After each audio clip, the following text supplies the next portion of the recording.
Myself Madhuri.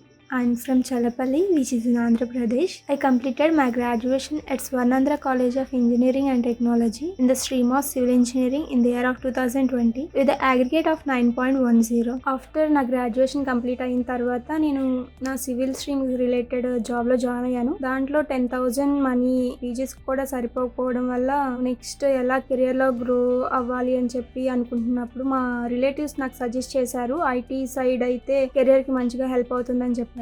So దానికి related coaching నేను తీసుకుందాం అనుకున్నాను. హైదరాబాద్లో దానికోసం నేను సిఈ జావా కోర్సెస్ కోసం జాయిన్ అయ్యాను. 1.5 months స్పెండ్ చేశాను దానికోసం. బట్ నాకు అంత నాలెడ్జ్ గెయిన్ చేసినట్టు అనిపించలేదు. తర్వాత కోవిడ్ సిచ్యువేషన్స్ వల్ల నేను ఇంటికి వచ్చేసాను. ఇంటికి వచ్చిన తర్వాత మా ఫ్రెండ్స్ నాకు సజెస్ట్ చేశారు సిసిబిపి గురించి. దాంతో నేను దాని గురించి తెలుసుకుని తర్వాత దాంట్లో నేను జాయిన్ అయ్యాను. బయట క్లాసెస్ 1.5 hour మాత్రమే జరిగేది. ఆ 1.5 hour వాళ్ళు ట్రైన్ చేసేవాళ్ళు, తర్వాత మనమే ప్రాక్టీస్ చేసుకోవాలని చెప్పి వదిలేసేవాళ్ళు. సిసిబిపిలో అలా కాదు. షెడ్యూల్ మొత్తం డేకి టైమింగ్స్ పెట్టి ఇస్తారు. సివిల్ స్ట్రీమ్ వల్ల నేను బేసిక్స్ అసలు నాకేమీ తెలియవు, కానీ నేను బేసిక్స్ నుంచి వచ్చినప్పుడు వాళ్ళు నేర్పించింది మాకు చాలా హెల్ప్ఫుల్ అయింది. ఎక్కడ కూడా డిఫికల్టీ ఫేస్ చేయలేదు. క్లాసెస్ మాత్రమే కాకుండా ఎవరెవరు జాబ్స్, ఎంత ప్యాకేజెస్, ఏ కంపెనీస్ అనేవి మాకు హ్యాపీ స్టోరీస్ ద్వారా చెప్పేవాళ్ళు. సో అవి చూసినప్పుడు మాకు చాలా మోటివేటింగ్ గా అనిపించేది. ఒక రోజు మాది కూడా పేరు దాంట్లో ఉండాలి అని చెప్పి అనుకునేవాళ్ళు. అది మాకు చాలా బూస్టప్ ఇచ్చేది. ఎవరైతే సిసిబిపిలో జాయిన్ అవ్వాలనుకుంటున్నారో డోంట్ వేస్ట్ యువర్ టైం,